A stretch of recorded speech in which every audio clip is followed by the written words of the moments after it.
Up here on the computer, this is how we generated the skull model with all of these little dots the laser picked up and was able to create a fairly accurate rendering of the skull. That's amazing. Analyzing the bone structure, Marcia begins to generate virtual layers of muscle and tissue to recreate the facial anatomy of the Paracas skull. You can tell by this skull, the cheeks are prominent, the chin is very prominent, the eyes, obviously the sockets are much larger, and that's always difficult.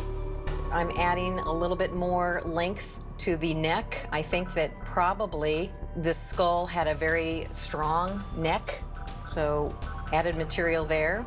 Create the cranial formation of the skull. Based on the shape of the skull, Marcia approximates where to add additional tissue and muscle until finally a face emerges.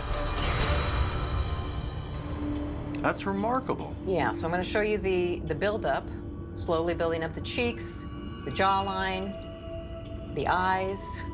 This again is a reconstruction, but it's an interpretation of what this physical could have looked like. And here she is. Well, you have brought a 2,000-year-old skull to life, and Answers some questions, but presents many more. Absolutely. Marcia's interpretation I find very intriguing, because what she has been able to represent is atypical of the native people that we find in coastal Peru today. The Paracas culture disappeared 2,000 years ago. They left no descendants, nor did they leave oral tradition or written documentation of any sort. So we have no idea, in fact, who they were and where they came from.